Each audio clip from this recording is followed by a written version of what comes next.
The kingdom is translated from one people to another. That's right. And that's why his kingdom, Esau's kingdom, got to be taken away from him, right? Because of his unrighteous dealings, right? This kingdom's going to be translated from his hands to our hands. But guess what? We ain't giving it up after that. Because the Most High's kingdom's going to stand forever under Yahushua and the Israelites. All right? So, give me Revelation 12 and 12. Revelation chapter 12 and verse 12. Therefore rejoice, ye heavens, and ye that dwell in them. Woe to the inhabitants of the earth and of the sea, for the devil is come down unto you, having great wrath, because he knoweth that he hath but a short time. That's right. So, I mean, that's why you see the way things are going in the world, particularly in America right now, right? Because Esau's getting desperate in these last days. See that? And they don't want to see us come up. But really, they don't want to see anybody come up but them, right? They want to hoard and own everything. They can't live peaceably with other nations, right? They can't work anything out, can't coexist. It's either all or nothing with them, right? And that's why we got Marines over in the Strait of Hormuz and over there in Iran just waiting to get bloodied. You know? So give me Wisdom of Solomon 5 and 2 through 5. Wisdom of Solomon, chapter 5 and verse 2. When they see it, they shall be troubled with terrible fear, and shall be amazed at the strangeness of his salvation, so far beyond all that they look for. That's right. Talking about when the Israelites get saved from their enemies, right? It's going to be strange to everybody, right? We don't. And they, repenting and groaning for anguish of spirit, shall say within themselves, this was he whom we had sometimes in derision and a proverb of reproach. We fools accounted his life madness and his end to be without honor. How is he numbered among the children of God, and his lot is among the saints? That's right. I mean, that's what they're going to be asking themselves. How is it that these Negroes that was always an astonishment due to their behavior and the choices they made, how are they numbered among the saints? How are they the chosen? How are they the ones getting saved out of this destruction, right? But this is why the so-called Black, Hispanic, and Native man, we got to start acting like a holy nation again, right? It's too much foolishness, folly, and just too much wickedness and confusion, lack of knowledge amongst the nation of Israel, right? And that's why we're destroyed, right? For that lack of knowledge, okay? So let's get Micah 2 and 10, right? Micah chapter 2 and verse 10. Arise ye and depart, for this is not your rest, because it is polluted. It shall destroy you even with a sore destruction. That's right. Living here in Babylon is going to destroy you with a sore destruction, lest you separate yourself mentally and spiritually, and physically also in some circumstances. Like an example of how you need to physically separate is stop putting a tree in your house in December, okay? Stop hiding Easter eggs and saying that they came from a bunny and having your kids running around picking them up. That's wicked, okay? Oh, well, no, it's harmless. No, it's not harmless, because you should be keeping the Passover.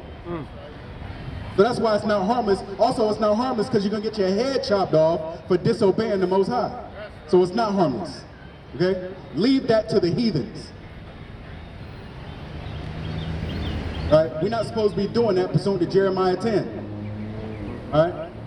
So let's go to Ecclesiasticus 12 and 10. And listen up, Israelites. It's very important. It's another way we're destroyed through a lack of knowledge.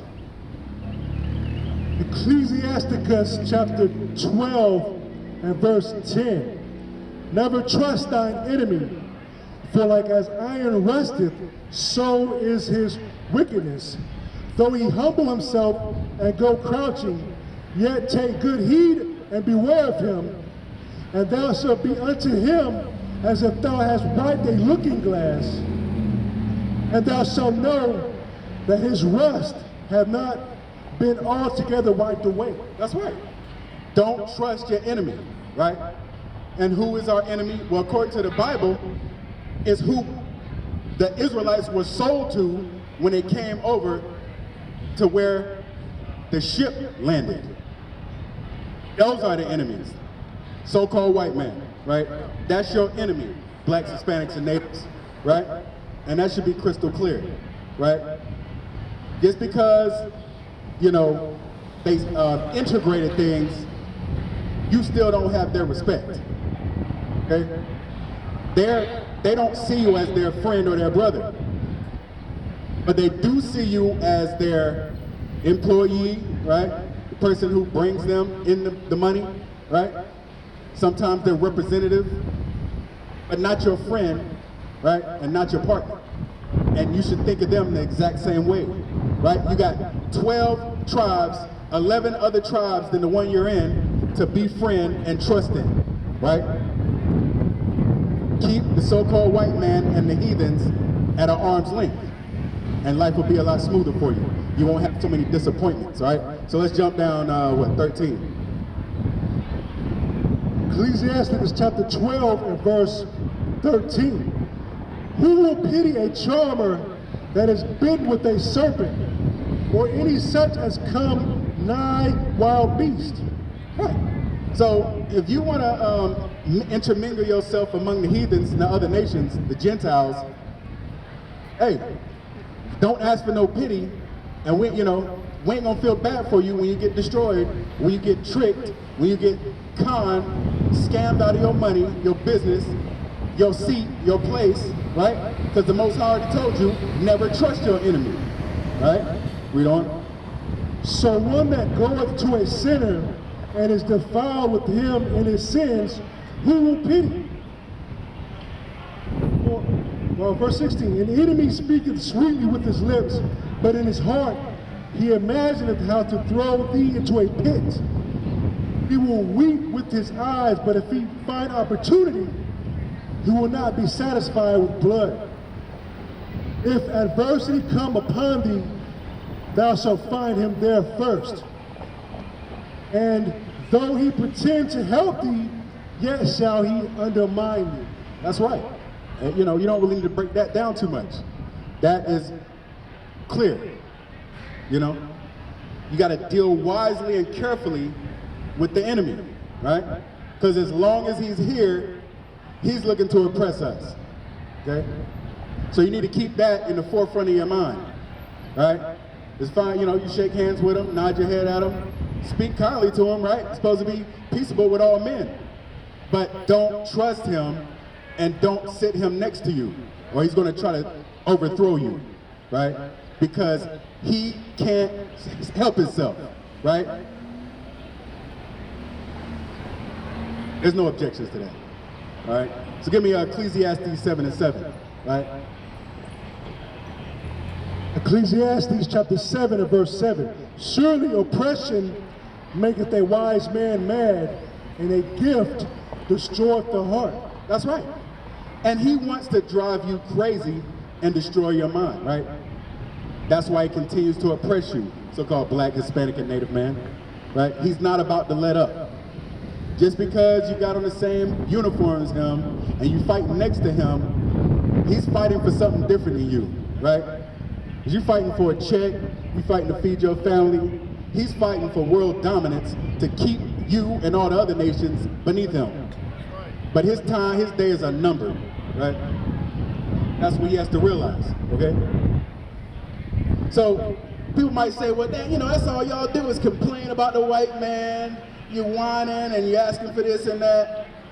Well, what's wrong with that, right? It's not a wrong thing to sigh and cry about our predicament, right? Let's get that in Ezekiel 4 and 9 and 4. This is Ezekiel chapter